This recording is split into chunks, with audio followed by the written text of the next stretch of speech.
India's foreign minister is on a two-day visit to Sri Lanka, in his third such visit to the island nation since 2021. Foreign Minister S Jaishankar met with his Sri Lankan counterpart Ali Sabri on Thursday. Listen in. My primary purpose of coming to Colombo at this time is to express India's solidarity with Sri Lanka during these difficult moments. It is no exaggeration to say that it was for the most part due to the enormous support amounting to $4 billion worth of credit line provided by India for the import of essential goods as well as other in-kind humanitarian assistance that we were able to regain some measure of economic and financial stability. The visit follows India's backing of Sri Lanka for a $2.9 billion International Monetary Fund loan. This leaves China as the island's last remaining major creditor, which is yet to agree to the debt restructuring plan. India has told the IMF that it strongly supports Sri Lanka's debt restructuring plan. Colombo owes around $1 billion to New Delhi. India decided not to wait on others, but to do what we believe is right. We extended financing assurances to the IMF to clear the way for Sri Lanka to move forward. India has extended its hand in support of the first country to officially back our debt restructuring program by conveying financial assurances to the International Monetary Fund. But Sri Lanka requires the backing of both China and India, its biggest bilateral lenders, to reach a final agreement with the IMF on the loan that is essential to help the country of nearly 22 million people emerge from the worst financial crisis it has witnessed in 7 decades. With the latest high-level meet, India is looking to strengthen ties with its debt-ridden neighbour and sign several key deals. Reports say the two countries are expected to sign a memorandum of understanding for a renewable power project covering 3 islands in Sri Lanka's north. The project stoked controversy last year as it was initially awarded to a Chinese company before India stepped in to secure them. In order to place our economy on path of IMF-assisted recovery, we needed the timely assurances. Now, to provide more context to this high-level meeting, joining us now is our principal diplomatic correspondent Siddhant Sibal from New Delhi and also our correspondent Dasuni Athara from Colombo, Sri Lanka. I welcome you both on the broadcast. Right. Dasuni, starting with you, this meeting is highly watched.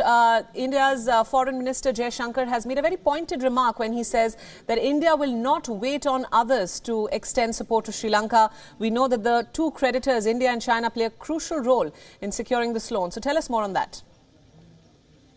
Absolutely, Priyanka. Well, that statement in itself is quite clear, where the Indian Foreign Minister did clearly say that they are not willing to stay on for any other creditor, which is clearly a hit at other major lender here in Sri Lanka, which is undoubtedly China. Now, with this message coming through here in Sri Lanka, it is quite certain that India will be backing Sri Lanka for this much needed and much awaited $2.9 billion worth of aid, which is fairly needed. Now, keep in mind, Sri Lanka has been eyeing for this aid package as late as last year, and we are still expecting for this deal to come through, which is not yet finalized. And if it does not come through within the next few weeks or even latest the last few weeks of next month, Sri Lanka might very well be going back to what we experienced last year, which was quite unfortunate. Absolutely. Just understanding how this loan will be utilized to get the country out of the worst financial crisis that it's seen in nearly 7 decades since independence. So, assuming that India, of course, has extended all the support, we're waiting to hear from China. How will this loan actually be implemented on ground? Well, $2.9 billion worth of aid is certainly going to be used for ground level work to sort of stabilize this economy, which stability is something that this government has been trying very hard to work for since they were elected, since the president, Ranil Wickremesinghe, took over as the leader of this country. Now, main focuses will surely be on maintaining some form of stability when it comes to Sri Lanka's energy, power, transport, and even the fuel sector. Now, Sri Lanka has still been experiencing power cuts, even to this date, across the island for periods of about 1 to even 2.2 hours. So some form of improvement in those regards, and less fuel queues, which we have not been seeing for the past few months, gratefully, are expected with this aid, which is expected to come through in the coming few weeks. Right. Now, going over to our principal diplomatic correspondent, Siddhant Sibal from New Delhi. Siddhant, help us understand the context of this meeting and the big highlights.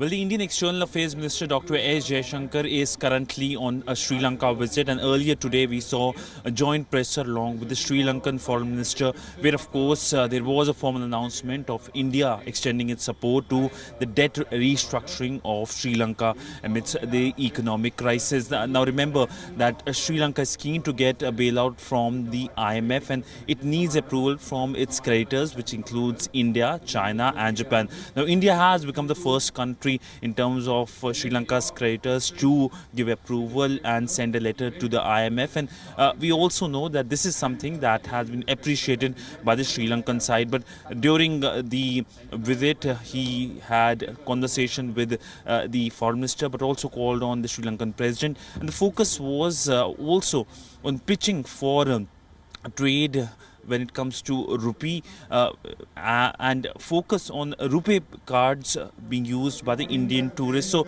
that is something that will provide more interlinkages between the Indian and the Sri Lankan economy. With video journalist Sanjeet Siddhant Sibal for WION in New Delhi. Right. Siddhant and Dasani, thank you so much for all those inputs, and thanks for joining us at this hour on WION World is One. WION World is One is now available in your country. Download the app now and get all the news updates on the move.